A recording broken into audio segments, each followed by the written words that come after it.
Tayo po'y magsitayo. Baguhin ninyo ang inyong mga puso at hindi ang inyong kasuotan.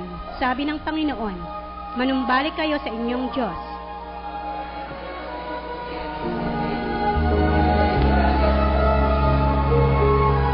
Sama-sama nating papurihan ang Diyos na dakila. Ihayag natin ang kanyang dalisay na pag-ibig sa bawat isa na pinamalas niya sa pamamagitan ng pag-aalay ng kanyang bugtong na anak.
Tayo po'y manalangin. Dakilang Diyos at aming Ama, maraming salamat po sa maghapong pag-iingat niyo sa amin sa lahat ng aming ginawa. Salamat nga po sa unang araw ng banal na araw na ito na kami ay mag-aalaala ng iyong mga paghihirap doon sa krus. Samahan mo po at pangunahan ang sa amin ay magdadala ng iyong mensahe. Samahan mo rin po ang aming mga kasamahan na wala pa rito. Nawa po sila'y makarating ng ligtas sa dakong ito. Ito po ang aming samot dalangin sa pangalan ni Jesus. Amen.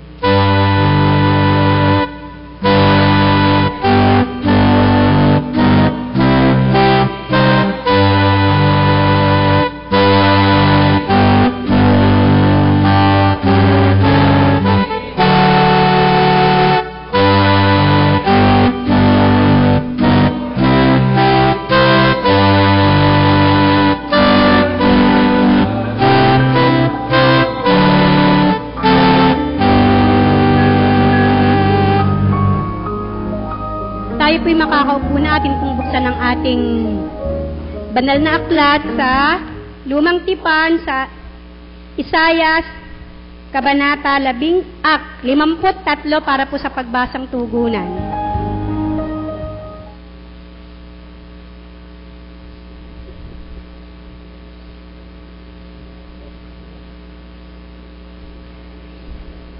Sagot ng mga tao. Sino ang maniniwala sa ibinabalita naming ito? Sino ang makakapagpatunay na pinahihintulutan ito ni Yahweh?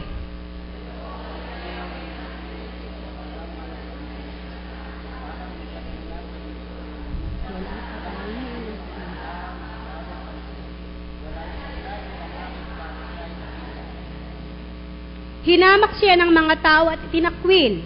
Nagdanas siya ng sakit at hirap. Wala man lang nagtapo ng sulyap sa kanya. Hindi natin siya pinansin, para siyang walang kabuluhan.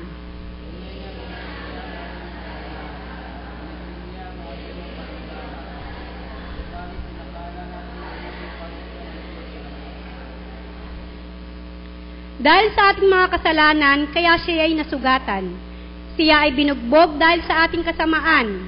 Tayo ay gumaling dahil sa pahirap na tinamo niya at sa mga hampas na kanyang tinanggap.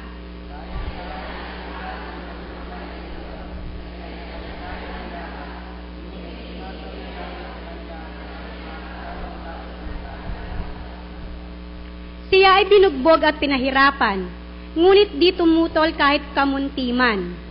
Tulad ay korderong hatid sa patayan. Parang mga tupang hindi tumututol kahit nagupitan, ni hindi umimik kahit gaputok man.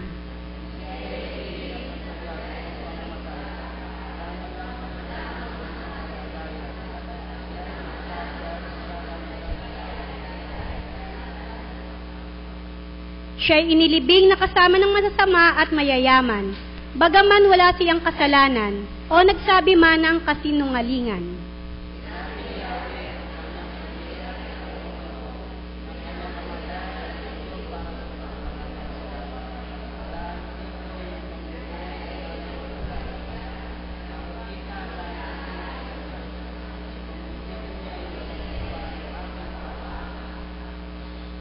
Pagkatapos ng pagdurusa, lalasap siya ng ligaya. Malalaman niyang hindi nawala ng kabuluhan ang kanyang pagtitiis. Ang aking tapat na lingkod at lubos kong sinalulugdan. Ang siyang tatanggap sa parusa ng marami. At alang-alang sa kanya, sila'y aking patatawarin.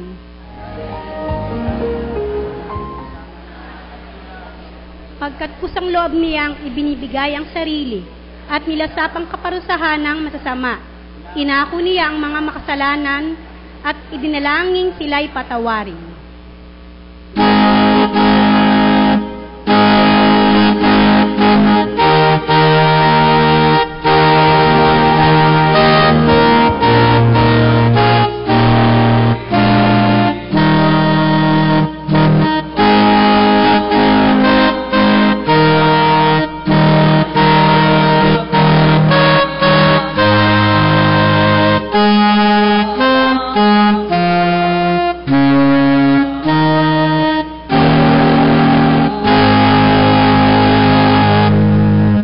Manatili po tayo nakaupo para sa pagbasa ng teksto ng pagbabatayan po ay ang Juan, Kapitulo 14. Si Jesus ang daan. Huwag kayong mabalisa, manalig kayo sa Diyos at manalig din kayo sa akin. Sa bahay ng aking ama ay maraming silid. Kung hindi gayon, sinabi ko na sana sa inyo. At paroroon ako upang ipaghanda ko kayo ng matitirhan. Kapag naroon na ako at naipaghanda na kayo ng matitirhan, babalik ako at isasama kayo sa kinaroroonan ko. At alam na ninyo ang daan patungo sa pupuntahan ko. Sinabi sa kanya ni Tomas, Panginoon, hindi po namin alam kung saan kayo pupunta. Paano namin malalaman ang daan?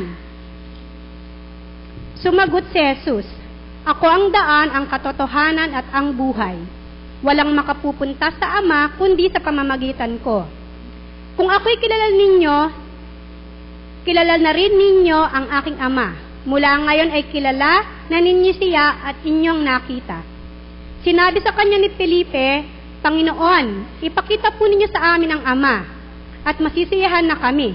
Sumagot si Jesus, matagal na ninyo akong kasama, Felipe. Liyata't hindi mo pa ako nakikilala?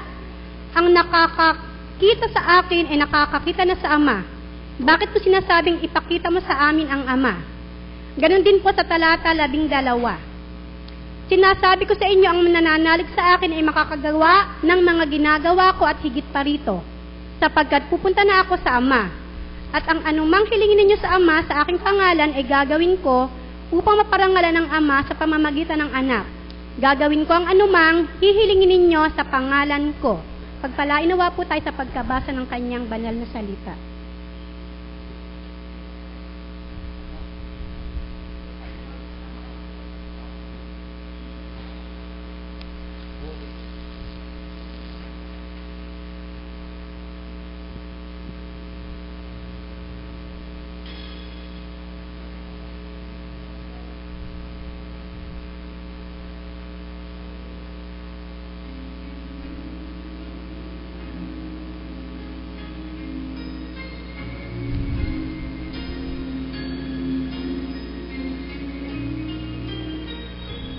Sa pagmamahal ng Diyos, sino ang makahihigit?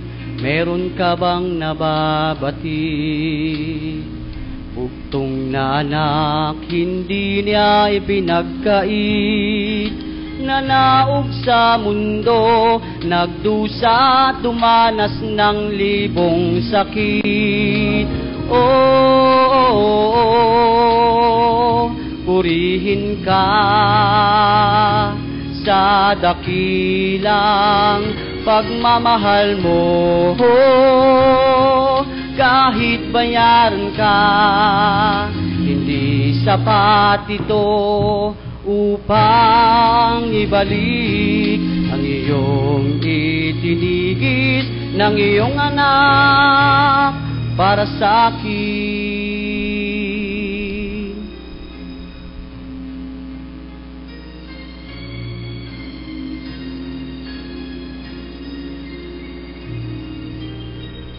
Dakilang Diyos kay buti mo sa isang tulad ko, masuwayin sa nais mo. Di lang pansin, laki ng pagmamahal mo. Tinanggap pa rin ako, pinatawad sa mga kasalanan ko.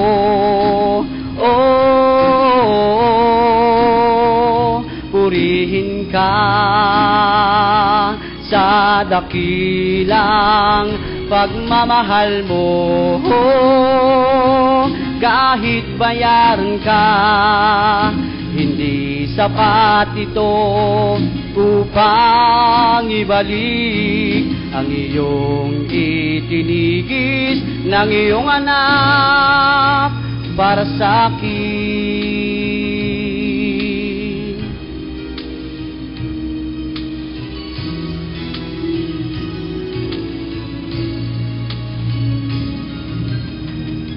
Salamat po, Panginoon, dahil sa pag-ibig mo, buhay ko ay nagbago. Tanging ikaw lamang papupurihan ko. Dinggin ang ngalan mo, O Ama, dakila ang pagmamahal mo.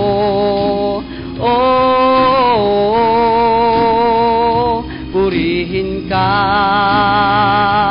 sa dakilang pagmamahal mo. Kahit bayaran ka, hindi sapat ito upang ibalik ang iyong itinigis ng iyong anak para sa akin. Purihin ka sa dakilang pagmamahal mo. Kahit bayaran ka, hindi sapat ito upang ibalik ang iyong itinigis ng iyong anak para sa akin.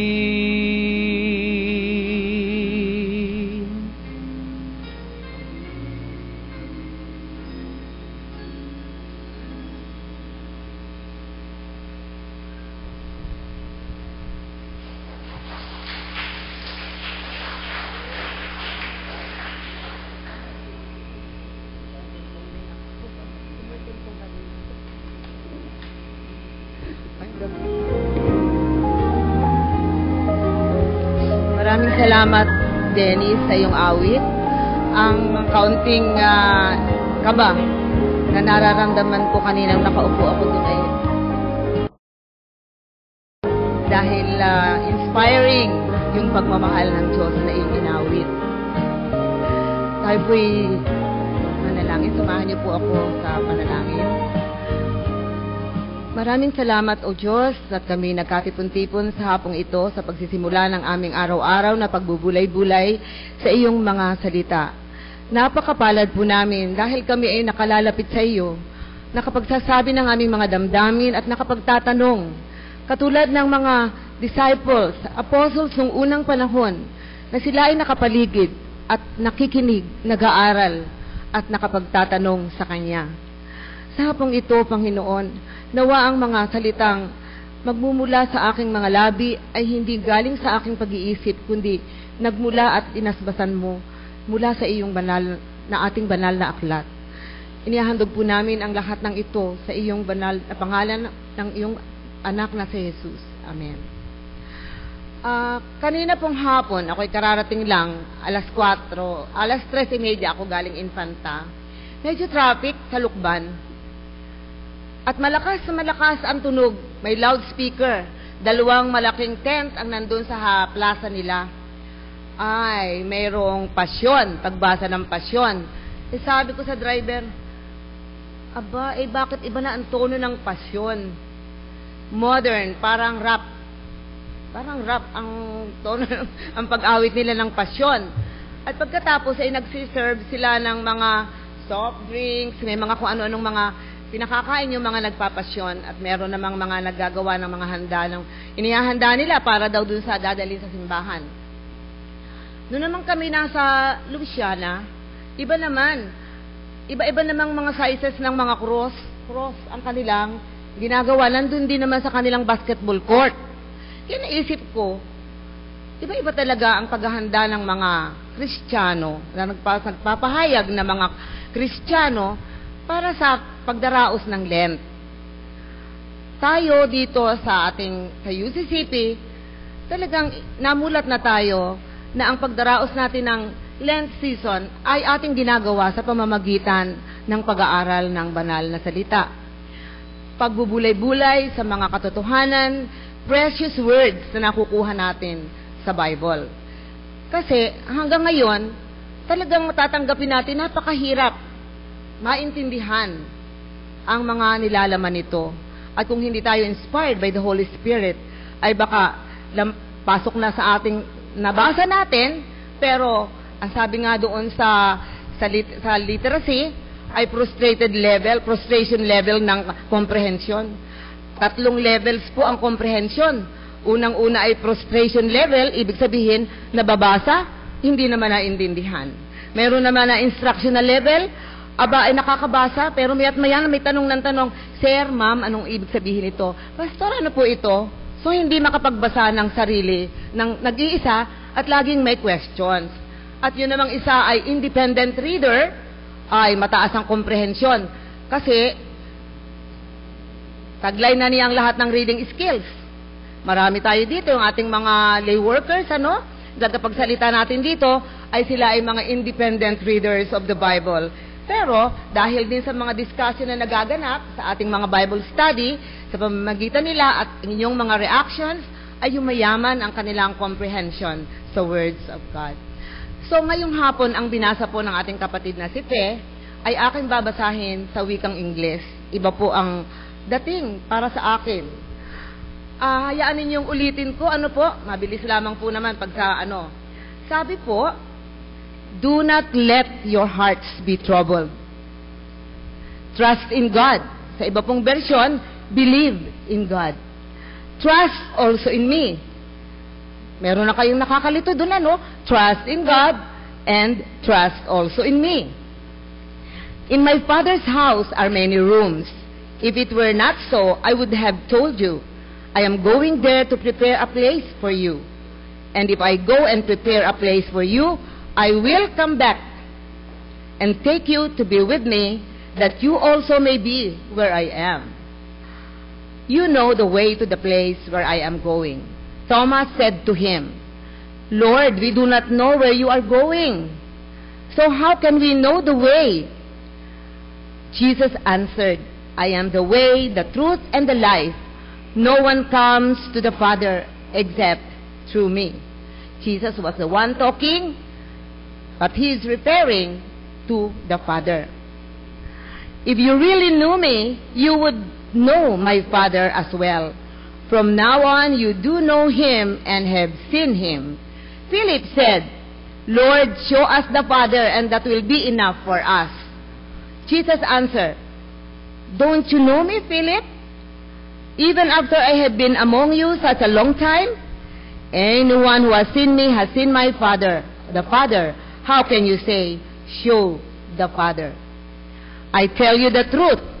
Whoever has faith in me will do what I have been doing. He will do even greater things than this, because I am going to the Father, and I will do whatever you ask in my name, so that the Son may bring glory to the Father. You may ask me for anything in my name, and I will do it. Subukan kaya ninyong itanong, sabihin kay CM, pakita mo nga po sa amin si Bishop. Sabi, hindi ba ninyo kilala si Bishop? Tagal na tagal ninyong kasama nagpastor dito. Hanggang ngayon ba ninyo hindi kilala si Bishop Asi? O kaya naman ay, yung inyong lolo, sabihin mo, nanay, ipakita mo sa akin si lolo kahit sa picture. Tutoy, hanggang ngayon ba hindi mo pa kilala ang lolo mo? Kay tumanda na, hindi mo pa rin kilala.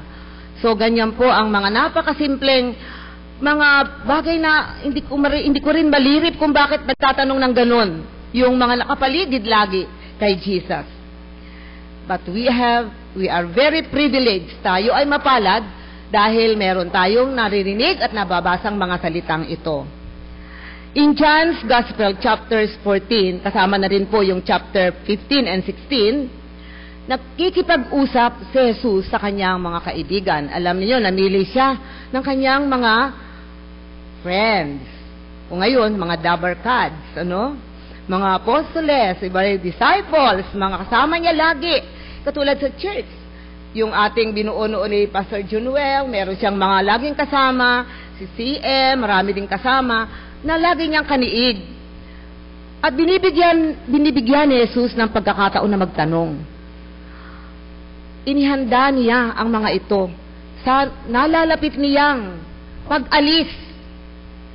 At parang nagpapahiwatig siya na talagang siya'y aalis. Kayo kaya, halimbawa't araw-araw sa inyong tahanan, sa inyong pagkain, ay nagpapahiwatig ang inyong tatay o kaya'y nanay, inihahanda kayo sa kanyang napipintong pag-alis. Di ba kayo, ano ang mararamdaman ninyo? May kaunting lungkot. Saan po kayo pupunta? So natural, nagtanong, saan ka po pupunta? Ay nung sumagot naman si Jesus, pupunta ako sa aking Ama upang ako'y mula doon ay babalik at isasama ko kayo. Dahil meron kayong ihahanda doon na kalalagyan na room, na lugar para sa inyo. Hindi malirip, hindi maintindihan agad. At yun namang isa'y nagtanong, ay para maniwala ako, pakita mo ang Ama. Kaya naman ang sagot sa kanya, hanggang ngayon ba naman, Philip, hindi mo pa kilala ang Ama. Jesus explains to his disciples that he will leave them but he will come back. Ngayon, laging iniiwan ng mga OFW ang kanilang mga anak, ang kanilang pamilya. So, parang hindi masakit ang pag-alis dahil alam nila may darating na dollars, cheque, may mga pasalubong nasa balikbayan box. Pero noon wala namang sinabi na ganung ipadadala. Basta't ang sabi lang, wait, at babalik ako, basta for sure, babalikan ko kayo. Ako lang ay maghahanda, aalis muna ako, at ipaghahanda ko kayo ng lugar doon sa tahanan ng ating Ama. Parang nalalabuan sila, hindi talaga nila mag-get. Yan. But the Bible clearly teaches us about the eternal, invisible God. Na hindi natin, sa simple nating pag-iisip, na ang iniisip natin ay yung ating nakikita ngayon, what we see life is at present, yun ang ating iniintindi, anong ating kakainin, anong ating isusuot, saan tayo pupunta ngayon, paano tayo bukas. Napakasimple ng ating understanding sa buhay, at hanggang dun lamang ang level ng spiritual understanding natin at pagkakilala natin sa ating Ama.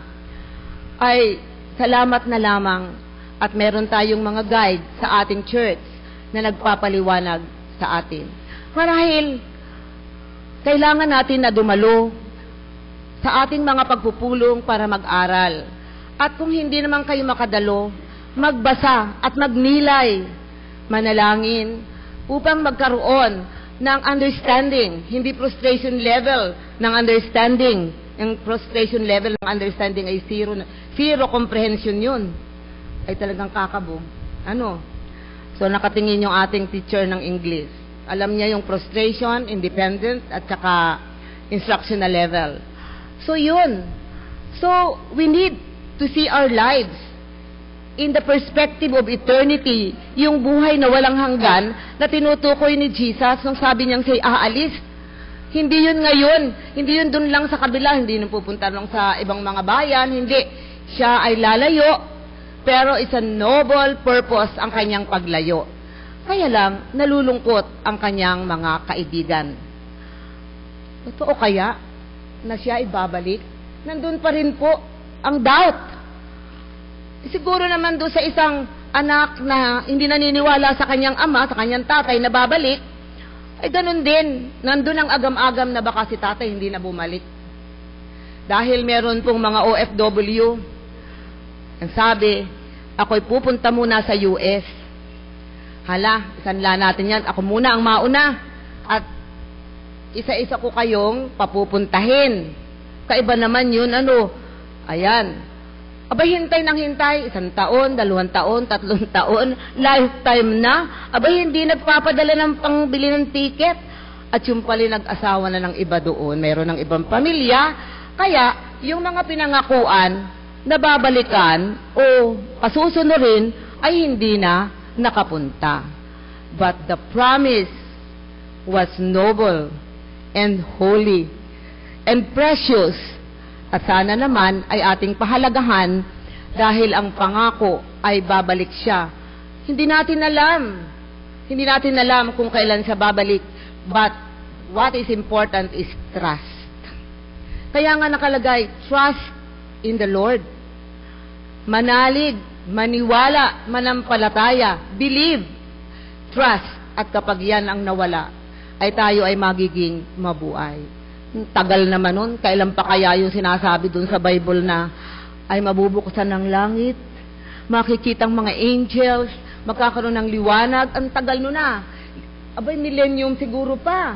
Maggugunaw na ang mundo, hindi na, wala na ako. So, nandun ang mga doubts. Kasi ang nakikita natin ay yung mga babala ng mga nakikita natin sa paligid na calamity, yung mga lindol, yung mga baha, yung mga storm surge. Yun ang ating interpretasyon. Noong paghuhukom na siya ibabalik at siya ay kukunin niya tayo, ay hindi naman pa natin malirip kung ano talaga iyon. Kaya importante ay tayo nakikinig, nagbabasa. Sabi lagi, trust in God. Trust also in me. Putting himself at par with God. Nung sabihin po ni Jesus yon, trust in God, trust in the Father, and trust in me. Noon po ay kanilang vehemently sinabi niya, at par siya. Siya rin yun, kapantay siya ng Diyos. Siya na rin yun. Pero sinasabi niya lang paggalang, trust in the Father and trust in me. If you see me, then you see the Father. And therefore, ang kanyang pagsasabing yun ay isang claim, matapang na claim ni Jesus that He is God. Claiming His deity, ang kanyang pagka-Diyos. Yung pagtira niya at pagtuturo sa mga kaibigan niya na mangangaral, ayon ay ang kanyang pagiging tao. That was His humanity. But when He said, when you see the Father, when you see me, you see the Father. If you trust the Father, then you trust me. And vice versa. And that is claiming His deity. Kiniklaim niya ang kanyang pagka-Diyos, ipinakikita niya ang kanyang pagkatao. So, ulit-ulit, kahit saan natin mababasa sa mga Gospels, ang pagsasabi ng ating mga manunulat na trust is very important. Cast all your anxiety on Him. Huwag kayong mangamba, huwag kayong mangulila kung siya man ay aalis. Magtiwala kayo na siya ay babalik because He cares for you. Lagi po nating tatandaan, mga bata, mga nanay, mga tatay, na mga kaibigan, na yun lang word, paniwalaan nyo, Jesus cares. Alam ba ninyo, nung uoperahan yung anak kong si architect, natatakot yan. Ay ipinagburda ko siya ng pillowcase. Nilagyan ko doon, Jesus cares. Doon sa isang pillow, nilagay ko, Jesus loves you. Ay diyakap niya yung isa, at yung isa yung nasa unan niya, sugoy mga nakadalaw sa kanya, nakita yon. Sabi niya, ay, alam ko naman yun, nanay, kaya lang ako'y nalambing. Tanggapin mo na, medyo may pagdududa. But then, yun ay na-accept, Jesus cares, Jesus loves you. So cast away your fears, cast away your anxiety, because Jesus was leaving, sabi niya doon sa kanyang mga disciples, because I am coming back. Do not be anxious about anything, but in everything, by prayer and petition, thanksgiving, present your requests to God. Huwag kayong mag-worry ng kung ano-ano. Ang inyong tandaan ay darating ang biyaya, walang sawa na pagbibigay sa atin ng ating Ama at ang ating Panginoon. Ito, pagsasabi natin ng inawit natin kanina, thank you Lord for saving my soul. Ito ay isang pagtanggap natin at pagkilala na siya talaga ang ating manliligtas, na siya talaga ang umiibig sa atin, na siya nagpapawi ng ating mga lungkot at agam-agam. Kaya, saka kakanta natin ng ganon, hindi naman araw-araw, pero marami tayong hymns na inaawit na ganyan, ay tumitimo sa ating isip, na i-internalize natin ang mga katotohanang nasa Bible. Ang pag-awit po natin ng himno, pagbabasa natin ng Bible, ay isang paraan ng internalization of the truth of the Word of God. Kapag hindi tayo bumabasa at kapag yung pag-awit natin ng mga himno ay hindi natin isira sa isip at parang, ayun, nakatingin doon na mali-mali pa yung ating pag-awit, hindi natin nakukuha ang message. What is important is that we internalize, at yan po ang unti-unting nagbi-build up ng ating spirituality at nagpapatatag ng ating spirituality. Sabi ni DM, Ma'am, yun po ay ating tema. Mahirap pong topic ang spirituality. Ay mahirap nga. Kasi pag i-define mo yung spirituality na hindi ka naman guided by the Word of God, ay i-define mo lamang yung galing kay Webster. Pero pag tayo mga Kristiyano na nakakabasa at nakakarinig na, nakakapag-discussion tayo, iba ang ating understanding ng spirituality. It goes beyond the sky. It goes beyond the different levels in the atmosphere. Hindi iyan ang ating nakikita. Hindi natin nakikita ang ngayon, but we see beyond our present life. And that is spirituality. So, mahirap pong i-define. Sabi nga, ilalagay daw yung spirituality sa values for cheer. Values for cheer. Sabi ko, bakit sa for cheer pa ilalagay yung development of the spirituality of the children? Samantalang pwedeng i-integrate na mula pa sa kinder, di ba? Mula sa ating mag-aaral sa elementary hanggang high school, huwag nang mahintayin ang fourth year para pag-aralan at ilagay sa lesson ng teacher ang developing the skills about spirituality, knowledge and skills about spirituality. Mapalad tayong mga taga-UCCP, mapalad tayong mga Kristiyano dahil meron na tayong itinanim na seeds of spirituality mula pa nang tayo ay tumanggap sa ating Panginoon. Pinalalago ito ng ating pagdalo sa simbahan, pakikiisa sa mga gawain. Jesus is the only means to the Father. Remember that, ha? Sino ang tanging-tanging daan na sinasabi sa Bible? I am the truth, the way, and the life. Sino yung I? Yan. Ang sabi niya sa isang awit, naririnig kong inaawit ng koro, I am, but I am. Ako na nga. I am the truth, the way, and the life. Walang makararating doon sa aking Ama kung hindi sa pamamagitan ko. He reveals the Father to us so that to know Him assures our acceptance by the Father. Jesus gives spiritual life. Tandaan natin ha, Jesus gives spiritual life, eternal life, everlasting life, abundant life for all who trust in Him. Aba, ang kapalit ng ating pagtitiwala ay spiritual life, eternal life, everlasting life, abundant life. Napakayaman na natin nun. napakadaming pagpapala. Ay, slow to understand si Philip. Slow to understand si Thomas. At itatanong pa, ay tagal na silang tinuturuan ni Jesus. Sino kaya mga bata sa inyo?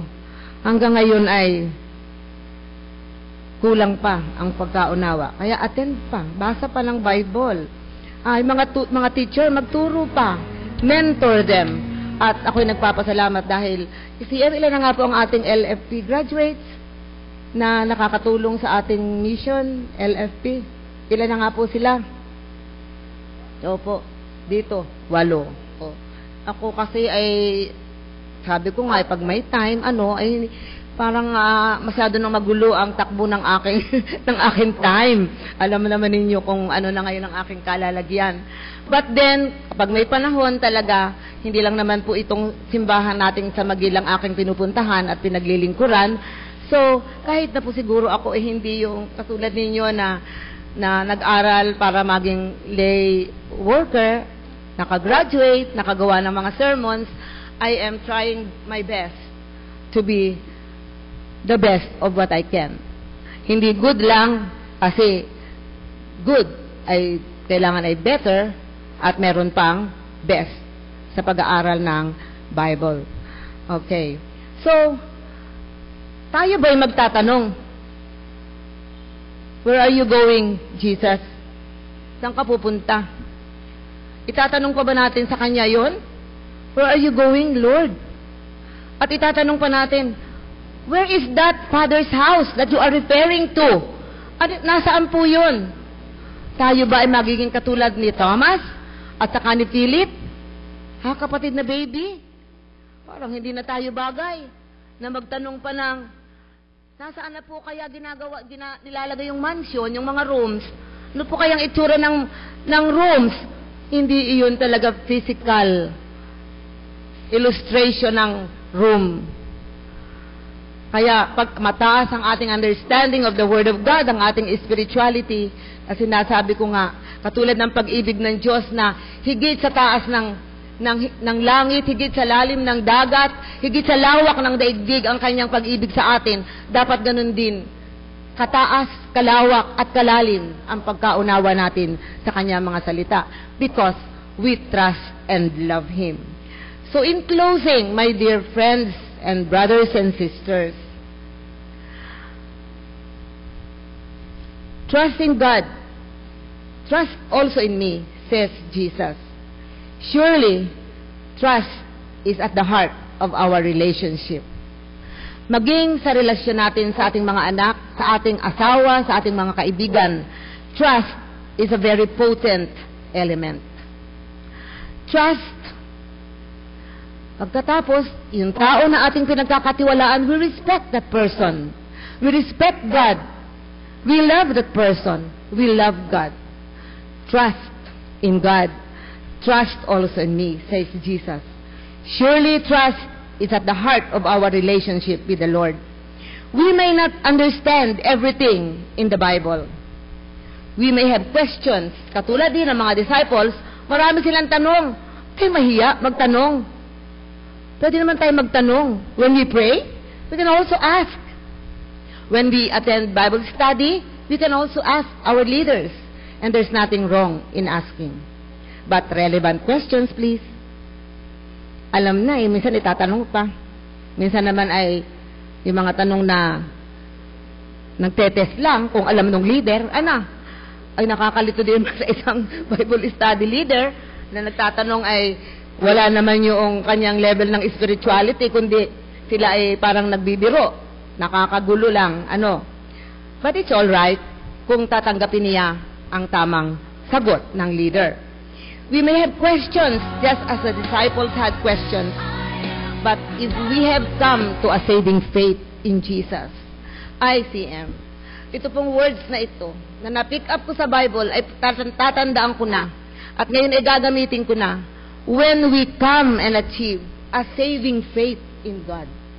Napakaganda po. A saving faith. Yung ating pananampalataya na tayo ay ligtas. Hindi basta pananampalataya. Yung ating saving faith in God. then we will be able to profess that we know Him. Not only we trust Him today, also in the future, not only in good times, but also in bad times, meaning at all times. Brothers and sisters, take home the trust that Jesus implores upon us to have. And when you can sing, or when you can recite, and when you can read silently or orally these words, then it is good for your spirit. Trust and obey. For there is no other way to be happy in Jesus but to trust and obey. Again, trust and obey. For there is no other way to be happy in Jesus but to trust and obey. Jesus never left His disciples. He was always with them all the way. Jesus is forever with us. Jesus is the truth. Ano kasunod? The way and the life. Amen.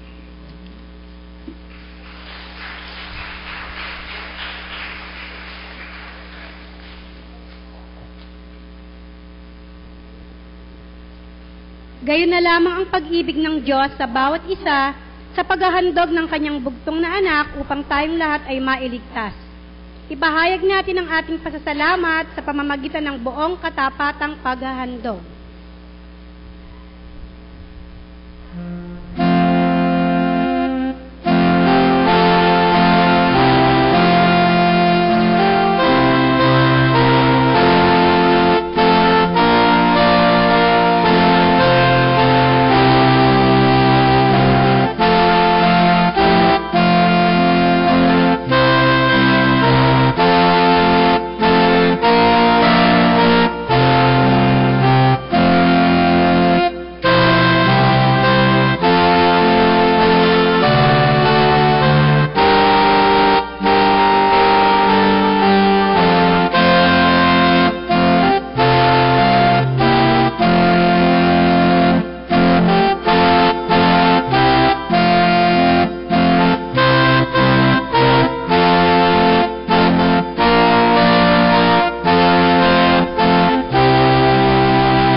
Ama, maraming salamat po sa lahat ng biyaya na pinagkakaloob niyo sa amin, lalo na po ang aming buhay, ganun din po ang iyong buhay na ipinagkaloob sa amin.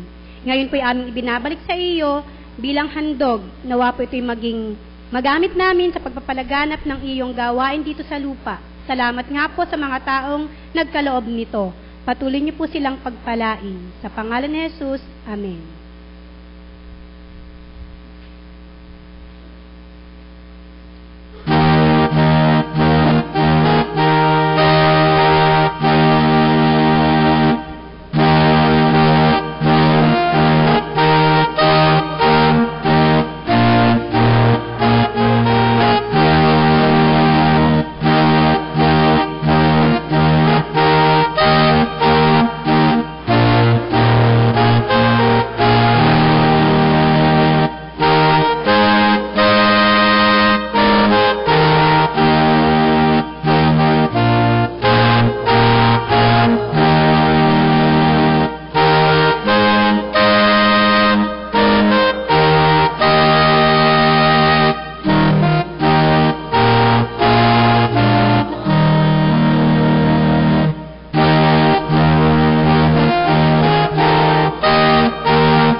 Tayo po ay manalangin.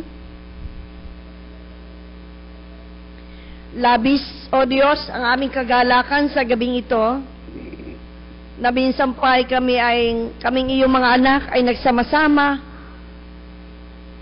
upang magnilay sa iyong banal na salita. Hindi lamang sa pang-araw-araw naming buhay, personal na panalangin, kami nagninilay ng iyong banal na salita.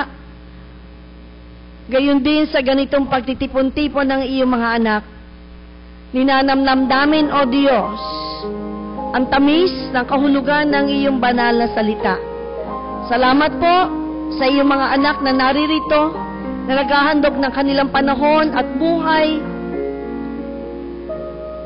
upang dakilain ang iyong banal na pangalan, upang kilalin kung paanong ikay naghandog ng iyong buhay doon sa krus,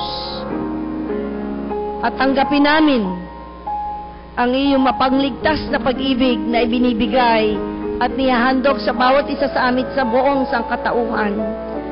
Maraming salamat din sa napakayamang mensahe na aming narinig sa gabing ito. Umaasa kami sa iyong banal na pagkilos at pangunguna sa puso ng bawat anak mong naririto, O Diyos, na kung saan ang pag-unawa sa iyong salita ay kakamtin ng bawat isa. Loobin mo pong ang mensahe at kahulugan ng iyong salita ay mapatanim sa pinakamatabang bahagi ng aming puso. Upang sa ganoon, O Diyos, patuloy naming madama, mapagtibay sa pamamagitan ng aming pananampalataya ang iyong magpawalang hanggang pag-ibig, ang pag-ibig mo na hindi kayang sukatin ng lalim ang luwang, ang pag-ibig mo, O Diyos, na tinanggap ng bawat isa sa amin, na buong kalayaan na ito'y iyong ibinuhos at idinaloy sa aming mga puso. Salamat po, O Diyos, sa minsan pa'y pagpapaalaala mo sa bawat isa, na nararapat naming kilanling mabuti kung sino si Jesucristo sa aming buhay. Kami, Panginoon, ay matagal na nagbabasa ng iyong banal na salita. Matagal na kaming sumasama sa mga ganitong gawain ng pananambahan. Idinadalangin namin na ang lahat ng ito ay magsisilbing kayamanan at pagpapatatag ng aming pananampalataya at pagkakilala sa iyo bilang aming Panginoon at tagapagligtas. Hindi ka lamang, Panginoon, tagapagligtas ng aming personal na buhay, kundi ng buong sangkatauhan, O Diyos. Salamat po sa pagbibigay sa amin ng karapatan na tanggapin namin ang iyong banal na pag-ibig at ang kaligtasang ipinakakaloob mo. Samahan mo nawa ang bawat isa sa amin na ang pag-ibig na ito ay aming maipamumuhay. Makikita ng aming kapwa sa aming buhay ay ikaw, O Jesucristo. Maririnig na salita na mamumutawi mula sa aming mga labi ay mga salita nagpapahayag ng iyong pag-ibig. Ngayon po ay unang gabi ng aming pag-alaala para sa isang linggong na pagdiriwang ng Holy Week. Samahan mo po, Panginoon, kami, lalong higit sa mga darating pang mga araw. Bigyan mo po kami ng katyagaan, O Diyos, ng pagbibigay ng panahon, ng pagtitika. Tulungan mo po kami lubos naming malasak ang pagpapatawad na kaloob mo. At ang lahat ng ito'y dadalahin namin sa aming buhay, sa pagsasabuhay ng pananampalataya na ikaw rin na nagtanim nito sa aming mga puso. At sa aming paghihiwa-hiwalay sa gabing ito, O Diyos, loobin mo na hindi lamang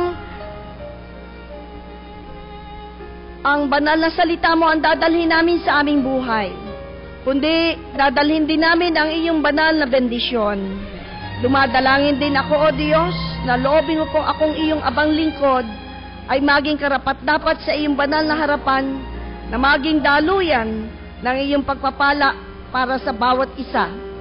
At ngayon, tanggapin ang bawat isa ang masaganang pag-ibig ng Diyos, ang kanyang mapangligtas na pag-ibig sa pamamagitan ng paghahandog ng kanyang buhay doon sa krus, ng pagtitigis ng banal na dugo sa ikadadalisay ng ating buhay. Tanggapin din ng bawat isa ang pangunguna, pamamatnubay, pananahanan sa puso at maging pagtutuwid sa pamamagitan ng banal na pagkilos ng Espiritong Banal mula sa sandaling ito hanggang magpakailan, kailan paman. Amen.